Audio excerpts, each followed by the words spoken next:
만약에 이렇게 수학 공부했는데도 성적이 오르지 않는다. 댓글로 남겨주시면 어떤 부분이 잘못되었는지 상담해드리고 피드백도 해드릴게요. 문제를 계속 풀면서 나름대로 오답도 체크하고 있는데 공부하는 만큼 점수가 따라와주지 않는다고 생각하신다면 정말 얻어갈 거 많으니까 끝까지 한번 들어보세요. 저는 원래 고3 때 수능 수학 성적이 3등급 100분위 81로 최저 등급도 못 맞추고 수시, 정시 전부 탈락했었지만 재수하면서 1등급 100분위 99로 올려서 4년 동안 이공계 전액장학금 받으면서 정시로 연세대학교 공학계열을 졸업했어요. 영상 촬영을 하면서 다시 한번 생각해보니까 만약에 제가 고2나 고3 초반에라도 앞으로 말씀드릴 내용을 접할 기회가 있었다면 더 좋은 대학을 갈 수 있었겠다라는 아쉬운 생각이 들 정도예요. 오늘 영상 보시고 최대한 빨리 제가 이번 영상에서 말씀드리는 방법 그대로 사용해서 틀린 문제를 정리하고 반복해 나간다면 분명히 점수가 우상향할 거라고 자신있게 말씀드릴 수 있어요.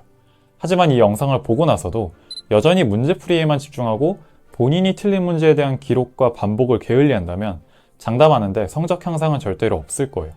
어떻게 하는지 지금부터 자세하게 알려드릴 텐데 이걸 보고 있는 학생들이 틀린 문제 처리 방법의 중요성과 필요성을 인지하고 공감했다면 적극적으로 본인의 수학 공부 루틴에 넣어서 수능 전까지 지속적으로 실행해 나가는 것이 가장 중요하다는 점 다시 한번 강조하고 싶어요.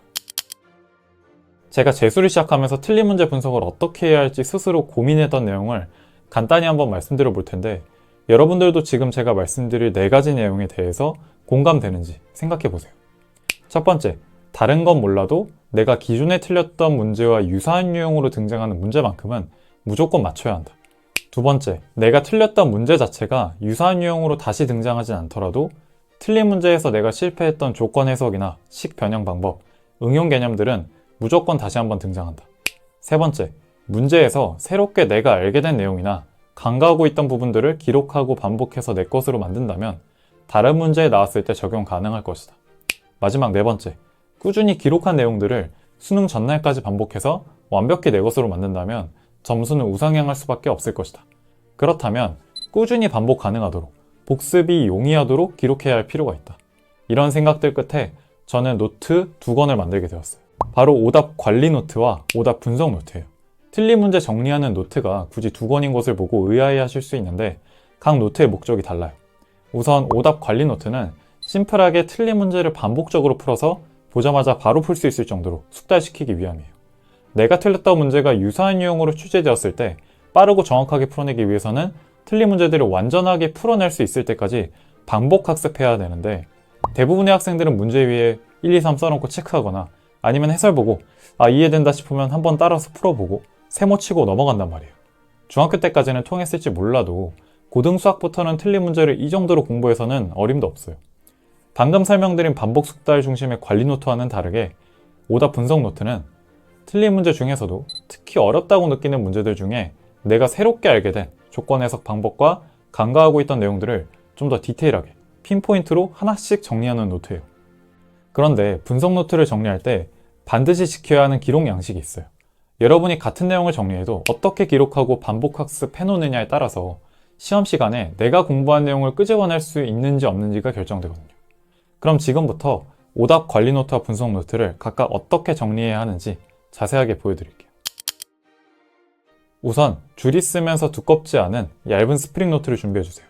그리고 왼쪽에는 틀린 문제들의 위치, 그러니까 어떤 문제집에 몇 페이지에 몇 번인지를 쭉 적어주시고 위에는 1부터 10까지 적어주세요. 이 숫자들은 여러분이 각각의 문제를 푼 횟수에 해당돼요. 10번을 다 풀라고 말씀드리는 거 아니니까 걱정하지 않으셔도 돼요. 그리고 각 칸에 날짜를 적을 건데 예를 들어 센수학 100번 문제를 3월 1일에 틀렸다고 가정해 볼게요. 그리고 3월 1일에 해당 문제를 풀어서 틀렸다면 이렇게 X 해주시면 돼요. 그리고 나서 다음에 이 문제를 언제 풀 건지 미리 날짜를 적어두는 거예요. 예를 들어서 이틀 후인 3월 3일에 풀 계획이라면 이렇게 적어두는 거죠. 그러면 3월 3일에 여러분이 이 문제를 풀고 맞았다면 O, 틀리면 X 표시를 하면서 여러분들이 틀린 문제 전부를 이렇게 관리해 나가는 거예요. 아까 제가 맨 위에 10까지 적으라고 말씀드렸는데 10번 채울 때까지 계속 푸는 게 아니라 연속으로 이 문제를 3번 맞을 때까지만 푸시는 거예요. 물론 여러분들이 직접 판단해서 나는 연속으로 4번은 맞아야 확실히 아는 것 같다면 4번으로 하셔도 돼요. 그런데 어떤 문제들은 아무리 반복해서 풀어도 해결되지 않는 문제들도 있어요. 맞았다 틀렸다 반복할 수도 있고 아니면 해설을 보고 나름대로 공부를 했는데 2, 3일 간격으로 문제를 풀 때마다 계속 틀리는 문제가 있을 수도 있죠. 이런 문제들은 이제 두 번째 노트, 오답 분석 노트를 통해서 해결해야 돼요. 우선 우리가 흔히 오답 노트라고 했을 때 떠올리는 건 문제를 쓰고 그 문제 해설을 쓴 후에 반복해서 보는 노트를 말하는데, 이렇게 정리하는 게 의미가 있으려면 이 문제와 유사한 유형으로 문제가 나와야만 해요. 하지만 고등수학 내신이나 수능에서 변별력 있는 문제들은 그런 식으로 출제되지 않아요. 이런 문제 해설 중심의 오답 노트는 유형이 일정하게 정해져 있는 중학교까지는 효과가 있을 수 있어요. 그렇다면 고등수학부터는 어떻게 오답을 기록해야 수학 점수가 오를까요? 바로 문제 해설 중심의 기록이 아니라 조건 반응 중심으로 오답 문제를 분석해서 기록해야 돼요. 여기서 조건 반응이란 오답 문제 속에서 내가 어떤 조건에 반응하지 못해서 문제를 풀지 못했는지를 고민한 후에 다음부터는 이 조건이 나오면 어떻게 반응해야겠다, 어떻게 문제를 풀어나가야겠다라고 기록하는 것을 의미해요. 여러분들이 틀렸던 문제들을 생각해 보세요. 중간까지는 풀다가 막힌 문제도 있을 거고 아예 시작도 하지 못한 문제도 있을 거예요. 문제마다 진행된 정도는 달라도 여러분이 인지하지 못한 조건이거나 조건임을 인지했어도 어떻게 이 조건을 이용해야 할지 모르는 경우에 문제를 틀린다는 거죠. 그렇다면 문제 속에 심어져 있는 몇 가지 조건들 중에 여러분이 이용하는 데 어려움을 겪는 조건만 선별해서 그 조건이 의미하는 바가 무엇이고 문제에 등장하면 내가 이렇게 반응해야 한다는 식으로 기록하는 것을 계속 쌓아나간다면 분명히 수학 점수는 꾸준히 우상향할 수밖에 없어요. 아직 조건 반응을 어떻게 정리해야 하는지 감이 안 오실 테니까 심화 유형서에 등장하는 이차함수 문제를 예로 들어 설명드려 볼게요. 문제의 해설에 집중하시기보다는 이런 식으로 오답 분석 노트를 정리하면 되겠구나 정도로 이해해 주세요. 이 문제를 여러분들이 틀렸다고 가정했을 때 학생 여러분들마다 틀린 이유가 정말 다양할 거예요. 누군가는 절대값으로 표현된 함수를 그리는 것이 문제일 수도 있고, 또 다른 사람은 함수 gk를 그리는 것에 어려움을 느낄 수 있어요. k-1부터 k 플러스 1에서 절대값 fx의 최대값이라는 말 자체가 이해하기 힘든 것이죠. 그래서 이 문제를 틀린 친구들은 크게 두 가지 조건에 대한 반응 방법을 정리할 필요가 있어요. 첫 번째는 y는 절대값 fx 꼴의 함수가 등장했을 때 함수 그리는 방법. 두 번째는 미지수로 표현된 구간의 이해. 만약 두 가지 조건 모두가 어려워서 정리해야 할 필요가 있다면 우리는 이 녀석들을 각각 따로 정리해 줄 거예요. 별개의 조건이니까요. 우선 노트를 반으로 접어주세요. 반으로 접으면 공간 두 개가 생기는데 각각의 공간에 하나의 조건 해석 세트를 기록해 주는 거예요. 위에는 조건을 써주시고 아래 부분에 해당 조건이 나왔을 때 어떻게 반응해야 하는지를 적는 거죠. 그 옆에 이 문제에서 얻은 조건 반응 세트도 좋고 다른 문제에서 얻은 조건 반응 세트를 계속해서 기록해 나가시면 돼요. 그런데 유독 이 조건 반응 위주의 기록을 불편해하고 어려워하는 친구들이 있는데 보통 그런 학생들은 개념에 숙달이 되어 있지 않은 학생들이 많아요. 그런 학생들은 기록하고 있는 조건이 개념사 어떤 단원에 있는지, 어떤 파트의 예제 문제에서 등장한 적이 있는지를 갖고 있는 개념사에서 찾아내서 참고하면서 써주세요. 단순히 해설에 써있는 정보를 베끼는 게 아니라 이런 조건이 나오면 이런 이유들로 인해 이렇게 풀어내야 하는 거구나 하고 이해하고 넘어가야 되니까요. 좀 더 디테일하게 오답 분석 노트 정리 방법이 궁금하신 분들은 제 다른 영상에 좀 더 상세하게 정리해 놓았으니까 우측 상단 클릭하셔서 같이 보시면 확실하게 이해하실 수 있을 거예요. 그런데 굳이 이렇게 정리하는 이유가 하나 더 있어요.